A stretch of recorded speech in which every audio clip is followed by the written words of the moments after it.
ছাত্র জনতার অভ্যুত্থানে চাংখারপুলে ৬ জনকে হত্যার মামলায় সাবেক ডিএমপি কমিশনার হাবিবুর রহমান সহ ৮ পুলিশ সদস্যের বিরুদ্ধে ট্রাইব্যুনালে আনুষ্ঠানিকভাবে অভিযোগপত্র জমা হচ্ছে আজ। আর এই বিষয়ে আরও জানাতে আন্তর্জাতিক অপরাধ ট্রাইব্যুনাল থেকে যোগ হচ্ছেন সহকর্মী জাহিদুল বাশার।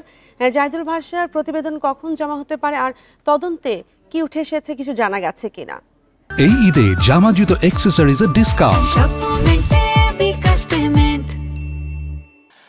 ধন্যবাদ। দেখুন, আমি এই মুহূর্তে একেবারে ট্রাইব্যুনাল ১-এর সামনে আছি। এই কয়েক মিনিট আগে চাংখারপুলের যেই তদন্ত প্রতিবেদন শেষে যেই আনুষ্ঠানিক ফর্মাল চার্জ দাখিল যেটা হওয়ার কথা, সেই কাগজপত্র ফাইলপত্র নিয়ে এবং প্রতিবেদন নিয়েই কিন্তু ট্রাইব্যুনালে ঢুকেছেন, অর্থাৎ আদালতে ঢুকেছেন ৩-৪ জন প্রসিকিউটরকে আমরা দেখতে পেয়েছি।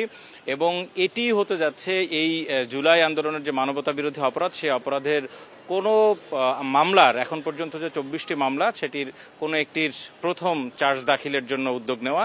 এবং আজকে এই চার্জ দাখিলের পরে, যেটাকে আমরা প্রচলিত ভাষায় অন্যান্য মামলায় যেটাকে চার্জশিট বলা হয়, এখানে ট্রাইব্যুনালের ভাষায় এটিকে ফর্মাল চার্জ। তো এই চার্জ দাখিলের পরে কিন্তু ৩ সপ্তাহের মতো সময় পাবেন আসামি পক্ষ এটার উপরে প্রস্তুতি নেওয়ার জন্য, এবং তারপরে চার্জ গঠন করা হবে, চার্জ গঠনের হিয়ারিং হবে। চার্জ গঠনের পরের থেকেই কিন্তু আনুষ্ঠানিক বিচার শুরু হয়ে যাবে। তো সেই হিসাব করে আমরা বলতে পারি যে আন্তর্জাতিক অপরাধ ট্রাইব্যুনালে এই জুলাই অভ্যুত্থানে যতগুলো মানবতা বিরোধী অপরাধের মামলা হয়েছে তার প্রথম আনুষ্ঠানিক বিচার হতে যাচ্ছে চাংখারপুলে যেই ৬ জনকে হত্যা করা হয়েছে শহীদ আনাস সহ। দেখুন, এই ৬ জনের হত্যা কিন্তু ৫ আগস্ট, যেদিন আওয়ামী লীগ সরকার বিতরিত হয় সেই দিনের ঘটনা।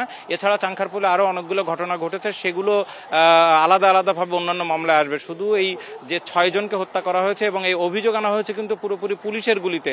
নিশ্চয়ই একটি ছবির কথা সারা দেশবাসীর মনে আছে যে ইন্সপেক্টর কনস্টেবল সুজন সহ কয়েকজন সরাসরি সেখানে গুলি করছে শুয়ে বসে চাইনিজ রাইফেল ব্যবহার করে।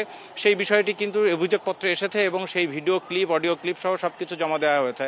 আর আপনি জানতে চেয়েছিলেন যে সাভারের যেই মরদেহ পোড়ানোর ঘটনা, যে ৬ জনের মরদেহ যে আশুলিয়া থানার পাশে আগুন দিয়ে পোড়ানোর ঘটনার কথা, সেটির তদন্ত শেষ হয়েছে। এখন আজকে জমা দেওয়ার কথা রয়েছে। এখন চূড়ান্তভাবে এটি জমা হবে কিনা সেই বিষয়টিও কিন্তু কিছুক্ষণ পরে আমাদেরকে ব্রিফিং করে জানানো হবে। তবে তদন্ত প্রক্রিয়া শেষ হয়ে গেছে এবং সেখানে ১৫ জনের মতো আসামি করা হয়েছে। সাইফুল আলম, সাভারের সাবেক আওয়ামী লীগের যে এমপি, তিনি সহ সেখানে আবদুল্লাহ আল কাফি রয়েছে, পরবর্তীতে যিনি ঢাকার পুলিশ সুপার হয়েছিলেন, এরকম অনেক পুলিশ কর্মকর্তারা রয়েছেন। তো সেটির চূড়ান্ত প্রতিবেদন আমরা যতটুকু জানতে পেরেছি যে তদন্ত শেষ হয়ে গেছে, এখন যে কোনো সময় এটি জমা হবে। তো এই ছিল মোটামুটি ট্রাইব্যুনাল থেকে আমার কাছে সর্বশেষ।